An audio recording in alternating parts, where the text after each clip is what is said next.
Warning, you are about to see a recreation of a real-life livestream performed by a trained professional. Please do not try any of the stunts you are about to see at home. As we approach the end of the stream, it is time for me to say goodbye, and oh god! Hang on. Okay, I've got zombies down here. There appears to be a zombie spawner. Oh, and a spider spawner, This is awesome.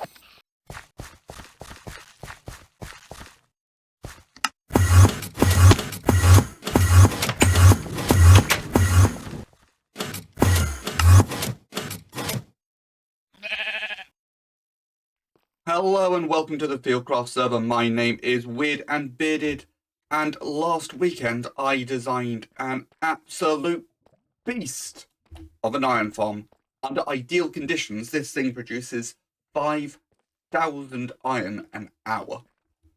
It is astonishingly good. I'm hoping to be building it for next episode, not this one. Next episode we'll see the reveal of the iron amphitheatre, but I have a lot of resources to collect.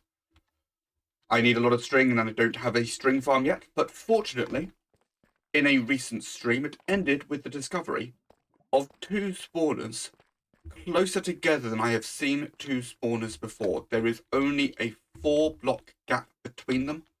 So I'm going to be making a farm today. We have a zombie spawner, we have a spider spawner. That should not take too long, and we're also going to build a quick cobblestone farm. Well, stone and cobblestone, it will do both depending on which pick I use, because we need a lot of cobble as well. Specifically, I need 150 stacks of cobble, and let's have a look, 61 stacks of string. I have a spreadsheet that shows me what bait resources I need to collect, and I may well talk about that later on in this episode. But for now, let's get on with this farm. Well, normally with farms like this, you would simply have the mobs drop out of range of the spawner so that more mobs can spawn nice and quickly. We do have an issue with that. Dig down just 6 blocks, and we are at bedrock, so it's not going to be the fastest of farms. But let's be honest, I'm going to be here a lot. I can spend some time AFK. We are going to keep this thing going. So I have some resources on me. I'm going to do this in a series of steps, as there's going to be a lot of digging out. And I will bring you in intermittently to let you know how things are going. First things first, I have opened up the room. I've also added some lighting with a little on-off switch. It is down there. The floor will be lowered, but for now, I need the lever to be there so that I can keep these lights on. I can get rid of these torches and fill these gaps so that nothing spawns on top of the spawners. We want everything to be falling down where we're going to have some water. So now to dig everything out a bit further, get the water added in. This is mainly going to be digging. It's not going to be the most exciting of farms to watch being built. This may be the weirdest way I've ever made a bubble column, where I am digging as I place the water down. So it's difficult to see because everything is so dark here. I have a 4x4 bubble column because of the spiders. So I'm just digging it out as I go. Most of the digging's already done. This is actually a very easy farm to do because there's very little in the way of redstone, and it's mostly just tunnels. I have no idea how far up I've gone, but I know that eventually I will just emerge. I've taken the measurements, so I'm waiting for them. Here's Weirdy.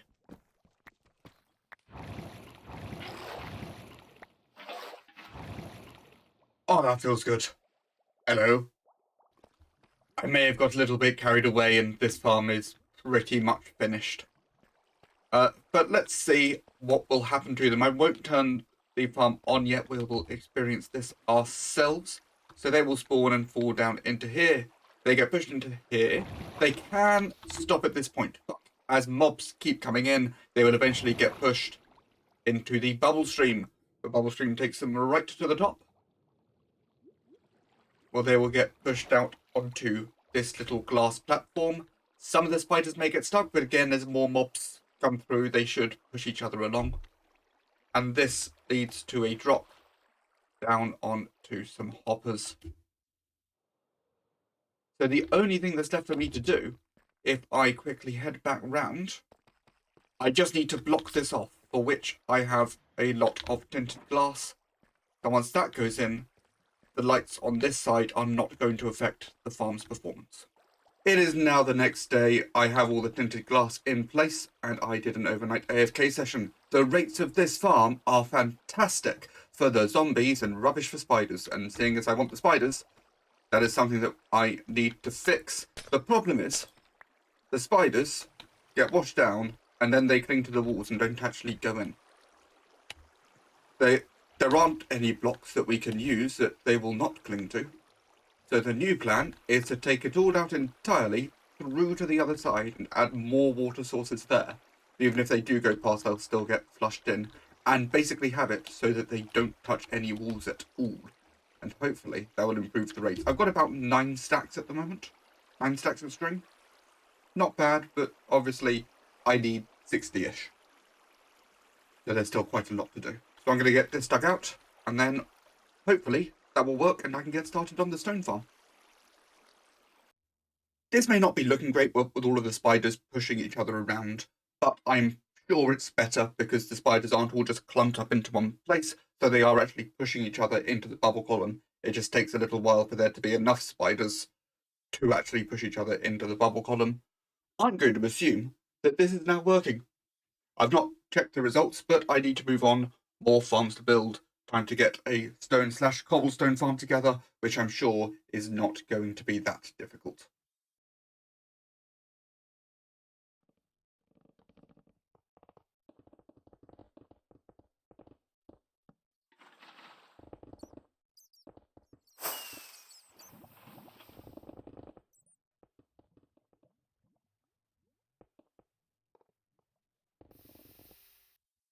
See, I told you it would be easy. Here we have our cobblestone/stone farm. As you can see, I have already done some testing of it. It's very simple. We have a sign here to stop any water flooding out, and then you just break the stone, water comes in from the side and gets turned to stone from the lava above. Break it with a regular or fortune pick like I'm doing, you'll get cobblestone out of it. Break it with silk touch, you're going to get some stone. It is 5 wide, that is the furthest reach you have. We don't quite get that far, we get 4 blocks before it gets replenished. But if we were to introduce beacons, and not ruling out that possibility, I want to make sure it's the furthest reach so I don't break the farm. So yeah, that's 2 farms built. I wonder if we can make any more. I've been thinking about what to do next. I have been thinking about what I need to build my farms. So these are the various blocks that I use commonly for farm building. So obviously we have the redstone dust, torches, repeaters, comparators. That's the building blocks really of any circuit. Then we have the redstone block. We've got hoppers, dropper and dispenser, redstone lamp, observer, pistons, sticky pistons. These are for some flying machines along with the slime block and the honey block. So then it's all about what do I need to make those and which of those things can be farmed. They can all be farmed. Some of them I have started, some of them I have not. So the redstone is going to be coming from the witch farm. The witch farm, we've started. We need to get everything finished, but that's going to require a lot of digging. So I want to get some other farms built up first. We need a lot of wood for this stuff, and I've started designing a tree farm, but I'm not there yet. Definitely not going to get that done this week. Nether quartz. I don't have a farm, but I do have an abundance of nether quartz. I've got 3 or 4 shulker boxes full of nether quartz ore. There will be a farm coming later, of course. I need to get some piglin bartering going, but I need a gold farm first, so that's not something that I can really get going. The stone and the cobblestone are done as of today. The iron amphitheatre is coming next week. String is done. Glowstone will be coming alongside the redstone with the witch farm. We have a slime farm. And I do have a design for a honey farm that I could probably get done for this episode. That is the next one that we're going to be working on. One of the resources I need for this farm is honeycomb, as I need to make some beehives. So I came here to collect some honeycomb from the bees. There are no villagers. My villagers have all been killed. I have no idea when that happened. I'm very glad I've got a new villager breeder, and I'm planning on getting a new trading setup on its way. But yeah, they're all gone. I'm a terrible villager, Dad. I have now collected all of the items that I need to collect for this build, and I have dug out a nice space for me to work in. I'm going to be building this in a bit of a strange order, because the easiest way to build this is going to be from the bottom up. But the easiest way to explain it is from the top down, so, oh well. We are starting with item redistribution. So for this farm, I'm having the beehives be checked every single time there's a change, which, if you're collecting honeycomb, is absolutely fine, because if the shears can't pick up anything, they just don't do anything. But with collecting honey bottles, it's a bit more complicated, because the glass bottle will just then spit out empty, and will then be picked up by the system. So I want to then recycle all the empty glass bottles back up. So the first thing I'm going to do, just down here, is make an auto dropper system, which is going to spit out the glass bottles, and they are going to follow a water channel along here and get sent back up into my glass bottle chest. So I'm going to get that done now. So here we have our auto dropper system. It is a very simple system. So here we have a dropper. There is a comparator pointing out of it that you cannot see because it is behind this lovely, lovely deep slate. That goes into a sticky piston, which pushes up another observer. The signal bounces between them, and the dropper gets emptied. So you can see now there is nothing in it, and our buckets have moved over to here. This will eventually go higher and connect to our glass bottle insert chest. I don't know what I'm going to call it. So next we need the honey bottle storage and sorting system to sort out the glass bottles. Well, that is now all sorted. So we have 5 hoppers for our input. The middle one goes down into this hopper, where items can only throw through if they are glass bottles or sticks, called sorting stick. Once this reaches a certain threshold, then more glass bottles will be able to pass straight through. And meanwhile, the honey bottles will be sent forwards and go into our sorting system. So next is item collection. We're going to do this using a minecart hopper. So I need to get down all of the rails. That is going to be able to pick up items from atop a full block above it. Then we can have a layer of grass where the bees are, and have all of the drops just spat out onto that grass. Go, little minecart, go! We have all of the rails in place. You can see it passing over all 5 hoppers there. That's when it's going to be distributing the items. Until then, it's just picking items up. And we have a little on-off switch for the minecart here, because generally speaking, if you leave minecarts going and unload the area, funky stuff happens.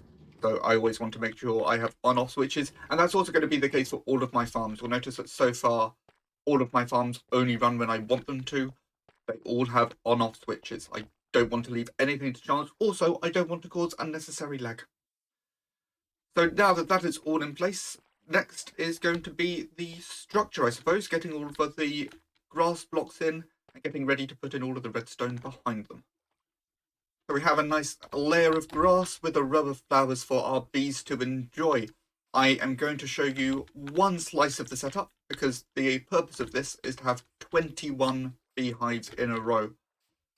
So over here, I have dug a little bit out just to make placement easier. So we're going to have a downwards observer there, which is going to detect any changes from this beehive.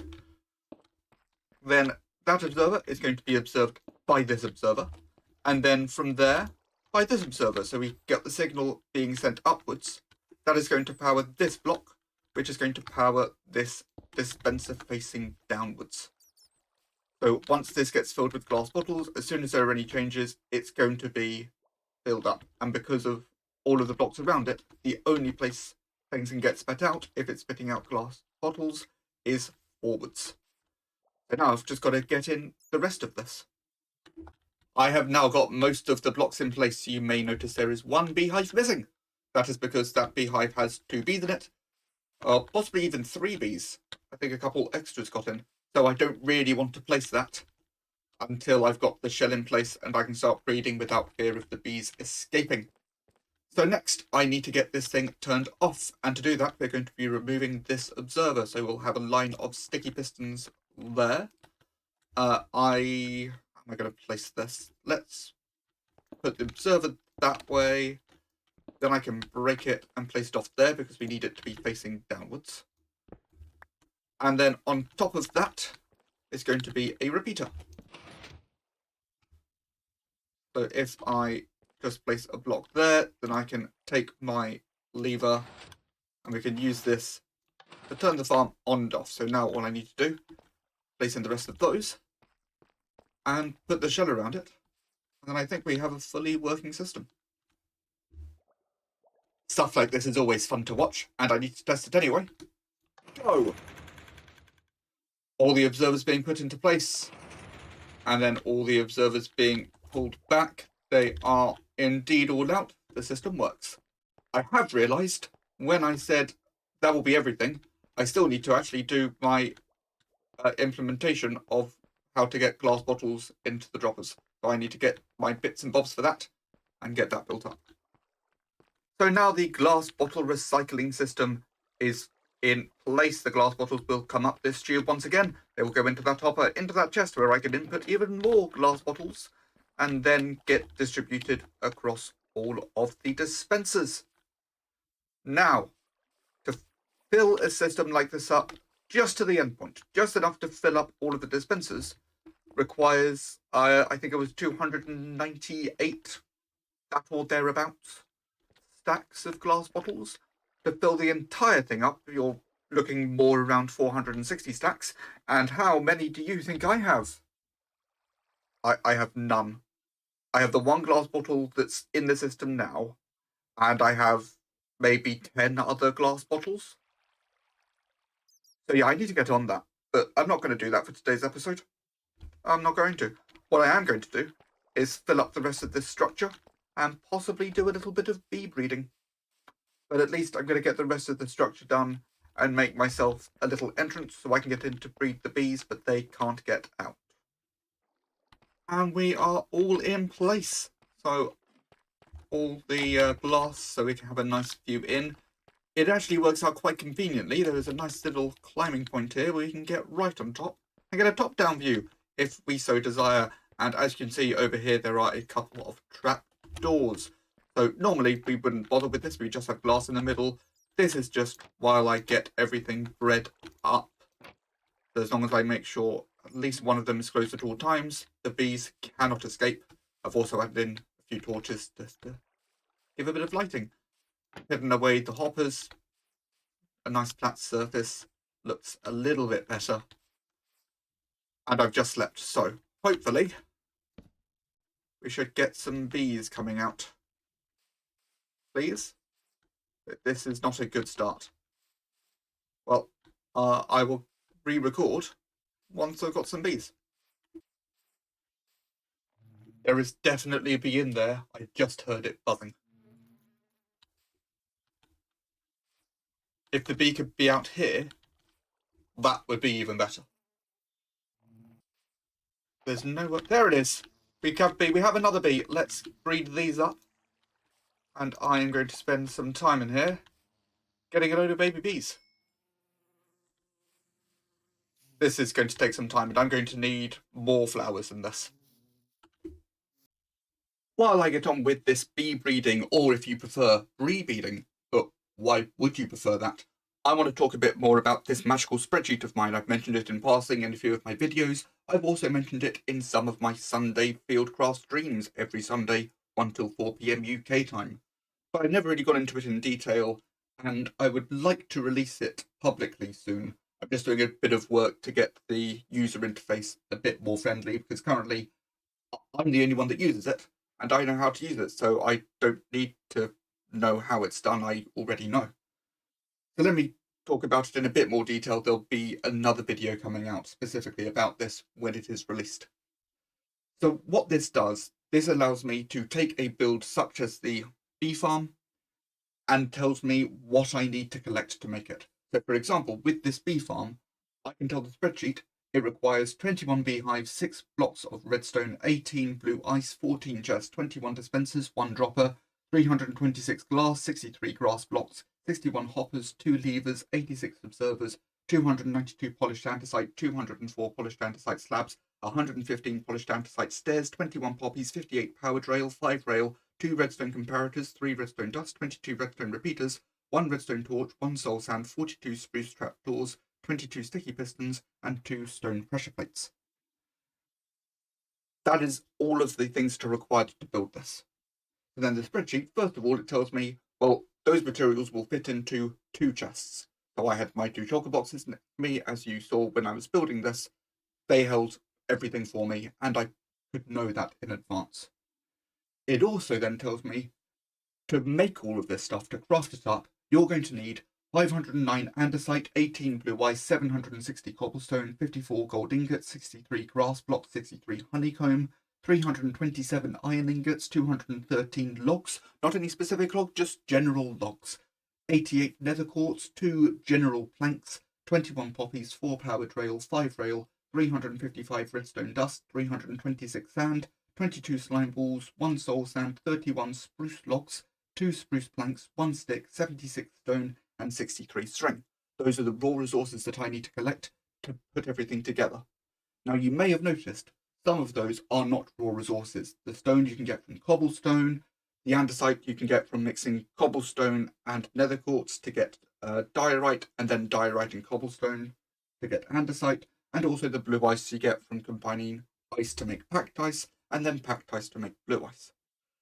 The reason those 3 weren't moved down any further was because I already had them, and I have an area of my spreadsheet where I can say I already have enough of these types of blocks, or I have farms for them so they're easy for me to gather, so you don't need to break those down for me. You may also have noticed, if you're particularly quick mathematically, that there's not actually enough andesite on that list, because you need 6 andesite stairs, so you need 6 andesite to make 4 andesite stairs. My spreadsheet also does other things for that. I have a section of my spreadsheet where I can give some preferences. So, for example, black dye, you can make it from ink sacs or from wither roses. Normally, I would go for ink sacs, but now I've got my wither rose farm, I would prefer to use the wither rose recipe, so I can select that within my preferences. And one of the other things I have there is whether or not I have a stone cutter. I now have a stone cutter, so that changes a lot of recipes in itself. It also tells me when you collect these things, they're going to go into 3 chests, just so I can get my project area set up properly. And that's what the spreadsheet does. You can put in what resources you need for a particular build, and it tells you, here's what resources you need to collect, so that you can craft everything with no wastage. So hopefully that will be going live soon. But in the meantime, it looks like those bees are now pretty much all bred up. And that's it, that's us done. I mean, I say that's it, we built 3 farms, and look at all of these bees. They all came out at the same time, and the sound was really loud, and it made me jump. But yeah, we have so many bees. We have 3 farms. We have our honey bottle farm, which is almost working. I just need to add glass bottles to it. We have a stone and cobblestone farm that is working, and we have a spider farm that is working. I just need to add some more hoppers to make it a bit more efficient. But let's get an iron farm built up first. Oh, this has been a busy week, and I know that next week is going to be a busier one, even though I'm only building 1 farm. But boy, it is a beauty. So thank you all for watching. My name is Weird and Bearded, and I will see you all next time.